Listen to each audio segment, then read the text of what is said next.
Cricket ஃபேன்ஸுக்கு வணக்கம். Virat Kohli versus சாம் கான்ஸ்டர். So இந்த ஒரு விஷயம் தான் சோசியல் மீடியாவில் போயிட்டு இருக்கு. ஒரு சின்ன பையன்கிட்ட இப்படியா வம்பிழுப்ப அப்படிங்கிற மாதிரி விராட்டை எல்லாருமே கழுவி கழுவி ஊத்திட்டு இருக்காங்க.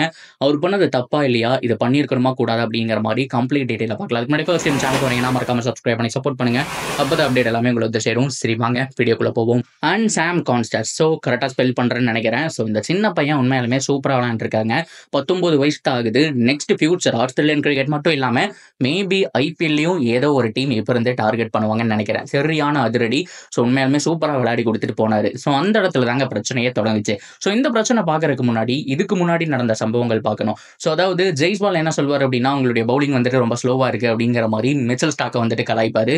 ஸோ பதிலுக்கு மிச்சல் ஸ்டாக் அந்த மேட்ச்ல அடிவாம்பாரு. ஆனால் நெக்ஸ்ட் மேட்ச்ல விக்கெட் எடுப்பாரு. அடுத்த 2 தடவையும் பார்த்தோம் அப்படின்னா ஜெய்ஸ்வாலை விக்கெட் எடுத்திருப்பாரு. ஸோ யூஸ்வலா இதெல்லாம் நடக்கிறதா. ஸோ எதுக்காக இதெல்லாம் நடக்குது அப்படின்னா, பிளேயர்ஸுடைய மைண்ட் செட்டை உடைக்கணும். கான்ஃபிடென்ட்டான மைண்ட் செட் இருந்தது அப்படின்னா அவங்களுடைய கேம் வந்துட்டு மாறவே மாறாது.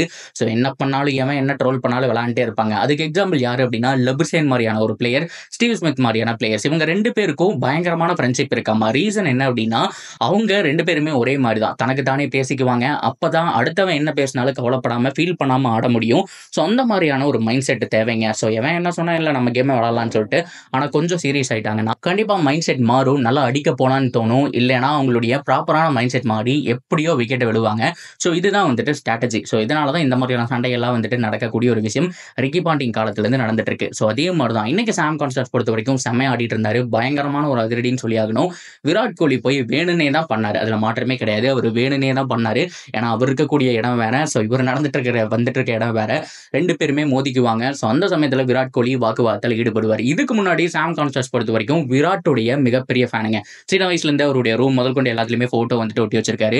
இன்டர்வியூல கூட சொன்னாரு, மிகப்பெரிய ஒரு ஃபேன், லெஜெண்ட், நம்பிக்கை வச்சிருக்காரு. இப்படி பண்ணிட்டாரு அப்படிங்கிற ஃபீல் அவருக்கு ஒரு பக்கம் இருந்தாலுமே இது அவருடைய சமநிலை, மனசை உடைக்கணும் அப்படிங்கிற மாதிரி விராட் பண்ணாரு. ஆனா வெளி உலகத்துக்கு வேற மாதிரி தான் தெரியும். ஸோ ஆனா அதுக்கப்புறமும் அதிரடியா ஆடினாரு சாம். அவரை பாராட்டியே ஆடணும்.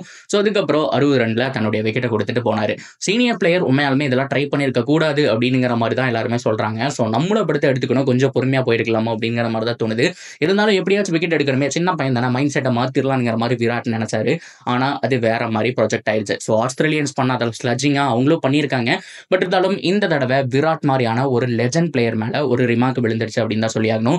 ஸோ இதுல ரவி சாஸ்திரி மாதிரியான பிளேயர்ஸ் எல்லாம் வந்துட்டு சொல்லிட்டு இருக்காங்க, ஒரு லைன் இருக்கு, அந்த லைனை நீங்க கிராஸ் பண்ணக்கூடாது, கிராஸ் பண்ணிட்டீங்கன்னா அதை அனுபவிச்சுட்டாகணும் அப்படிங்கிற மாதிரி ரவி சாஸ்திரி லைவ்லேயே சொல்லியிருப்பாரு.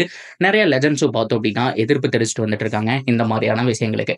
ஸோ ஓவராலா உங்களுடைய ஒப்பீனியன் என்ன அப்படிங்கிறத தாராளமாக கமெண்ட் செக்ஷன்ல ஷேர் பண்ணலாம். அண்ட் விராட் கோலியை பத்தி என்ன நினைக்கிறீங்க? ஸோ அவரை பொறுத்த வரைக்கும் மைண்ட் செட் மாற்றணும் அப்படிங்கிற இதில் தான் ட்ரை பண்ண மாதிரி இருந்தது. ஸ்லட்ஜிங் இதெல்லாமே இருக்கக்கூடிய ஒரு விஷயம் தான். பட் இருந்தாலும் ஒரு சின்ன பையன், ஸோ கொஞ்சம் பொறுமையாக போயிருக்கலாமோ அப்படிங்கிற மாதிரியும் ஒரு சில பேர் சொல்லிட்டு இருக்காங்க. ஸோ ஃபேன்ஸ் என்னதான் சப்போர்ட் பண்ணாலுமே இது 2 சைட்ல இருந்துமே பார்க்கக்கூடிய ஒரு விஷயமா இருக்கு. உங்களுடைய கருத்துக்கள் தாராளமாக கமெண்ட்ல சொல்லலாம். அண்ட் தொடர்ந்து அப்டேட்டுக்கு சேனலோட நினைச்சிருங்க. மறக்காம சப்ஸ்கிரைப் பண்ணி சப்போர்ட் பண்ணுங்க.